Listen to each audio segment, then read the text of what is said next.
Voilà, mais on reçoit maintenant Axel Carion. Bonjour Axel. Salut Jérôme. Comment ça va? J'ai la pêche. Tu es la pêche, alors tu es anxieux, d'habitude tu organises aussi des Bike in Man, mais là tu es sur le vélo aujourd'hui. Je passe de l'autre côté et c'est une des premières fois, c'est la première fois. Du coup, le stress orga, je l'ai pas, j'ai l'excitation du participant là. Alors en même temps que tu prépares tous tes événements, parce qu'il y en a d'autres à venir, on sait que cette année ça a été un petit peu compliqué avec le Covid, mais tu as pu organiser le Laos, tu as pu organiser le Oman. Alors cette année? Enfin, on va dire depuis l'année dernière, mais tu as invité le Laos. Oman, c'était au mois de Février. février.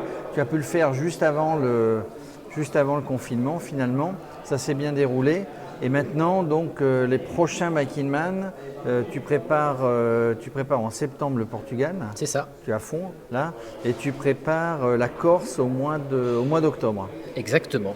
Et en même temps, tu trouves l'énergie pour aller sur le vélo, parce que je te vois souvent sur les réseaux sociaux, je te vois souvent te balader à vélo, mais tu trouves l'énergie pour t'entraîner, et là tu vas participer à la Route du Diable, avec plein de gens, c'est plutôt sympa, hein. Ben ouais, c'est mon métier, c'est ma vie, celle d'organiser et de participer à des raids et de faire des courses. Donc cette énergie, soit c'est un fléau, soit c'est une bénédiction, ça dépend de quel côté on se positionne, mais moi j'essaye d'en profiter le maximum et de faire rêver les gens, puisque c'est ma mission. Mon objectif c'est de pouvoir faire rêver les gens à vélo, avec soit ce que je fais, soit en rassemblant. Donc, Alors il y a pas mal de participants, à peu près 92, il y a du beau monde là, hein. ouais, sur la route du diable, moi j'ai vu à la fois des têtes familières, hein, des amis qui sont venus déjà sur plein d'autres courses, et à la fois ouais, des belles têtes d'affiche comme Christophe à Le Yard, qui à mon sens, je vais le regarder partir.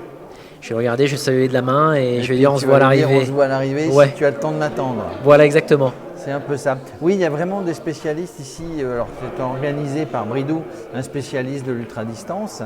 Mais il y a vraiment des spécialistes, hein, qu'on voit sur les grandes randonnées, hein. Bah, ce qui est génial, c'est que la route du diable, c'est quand même c'est l'épreuve post-confinement. C'est-à-dire que c'est la première C'est la épreuve première, la sortie, d'ultra hein. du confinement. Donc ça, c'est le premier point qui est vraiment génial. Deuxio, Pascal, passionné d'ultra distance avec assistance, parce qu'il a fait beaucoup de courses avec assistance, type RAM. Et là, il bascule côté sans assistance, avec le plaisir de rassembler à la fois des têtes d'affiche qui sont intéressées, parce que c'est la première épreuve sortie de confinement, et à la fois parce que je pense que le timing est bon, le climat va être, je l'espère, clément avec nous. On verra avec le vent, Donc, mais toi, tu es sur le parcours le plus long, 1400 km. oui, oui, Tu oui, me disais, on en a discuté en aparté, que finalement, tout le monde pouvait le faire. Alors moi c'est mon credo, c'est que contrairement à ce que pensent les gens, je pense que l'ultra distance à vélo, et en particulier avec la notion de bikepacking sans assistance, c'est accessible à tout le monde, à la fois en termes de budget par rapport à de l'ultra avec assistance, et puis en termes de physique, je pense qu'il y a beaucoup de gens, et moi j'espère en être un des symboles, qui n'ont pas d'expérience particulière dans le cyclisme, qui ont fait plein d'autres choses dans leur vie, qui les aident aujourd'hui à se lancer dans ce type d'aventure. Donc ça va être des marqueurs psychologiques, ça va être des expériences que chacun vit dans sa vie, qui va l'aider à aller au bout de ce type de challenge, parce que c'est à mon sens beaucoup plus du mental que les jambes, qui sont de toute manière raides au bout du premier 5 jour. km. Et donc, bien préparé, il faut se préparer psychologiquement, il faut préparer la mécanique, des vélos spéciaux préparés, faut rien oublier, mais en tout cas, c'est un vélo spécial que tu as préparé pour cette randonnée. Moi là j'ai un vélo gravel, mais qui est orienté pure route avec des jantes à débord type triathlon de 40 mm. Après j'ai envie, si je dois passer un conseil aux gens qui nous regardent et qui aimeraient un jour se lancer dans ce type d'aventure, au contraire ne préparez pas tout. Au contraire, faites des erreurs. Ce type d'épreuve, c'est un endroit où on peut faire des erreurs, c'est toléré parce que il y en a tout le temps. Il y a toujours des erreurs et c'est ce qui permet justement, et c'est ça qui est super sur le sans assistance, d'en permanence parvenir à s'améliorer. Il ne faut surtout pas venir en disant c'est bon, j'ai tout préparé, il ne va rien se passer. Au contraire, plus tu te prépares à l'imprévisible, Moins tu es prêt, en fait. non, plus tu es capable de gérer ce type de situation que tu vas rencontrer dans l'ultra.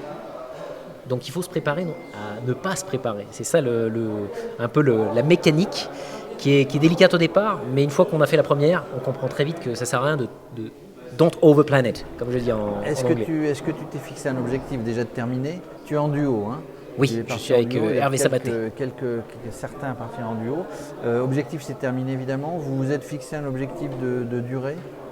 Non, pas d'objectif avec Hervé. L'objectif principal, qui n'est pas un objectif de kilométrage ni de distance, c'est de prendre du plaisir.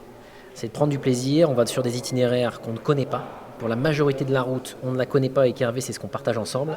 Et l'idée, c'est de profiter un maximum, découvrir, punaise, notre terroir, notre France, sur un petit tronçon, parce que c'est 1400 km. Et Dieu sait s'il y a beaucoup de Et Dieu sait qu'il y a paysages à une voir variété sur le pays. incroyable. Donc moi j'ai hâte de me lancer sur les routes pour justement découvrir aux meilleures heures du jour et peut-être de la nuit cette France qui nous attend en post-confinement, parce que je pense qu'on va avoir un contexte très particulier où il n'y aura pas grand monde sur les routes, et ça c'est une opportunité qui va peut-être jamais se reproduire dans notre vie, d'avoir pas beaucoup de monde sur la route dans des endroits spectaculaires. Donc ça c'est plutôt bien. On se retrouve, je te souhaite bonne chance, je ne sais pas si on le dit en vélo, mais bonne route en tout cas. Je vous souhaite, Oui. vous souhaite bonne route. Bonne route. On se retrouve pour le Biking Man, on suivra évidemment celui du Portugal, mais on va essayer de faire un plateau radio et TV sur le Biking Man en Corse. Et bien que le dieu du vélo vous entende, car ça sera avec plaisir qu'on vous accueillera au camping San Damiano, Allez. en Corse, avec 200 furieux qui sont, et furieuses, parce qu'il y a hommes et femmes qui sont inscrits et dans les starting blocks pour aller faire le tour de l'île.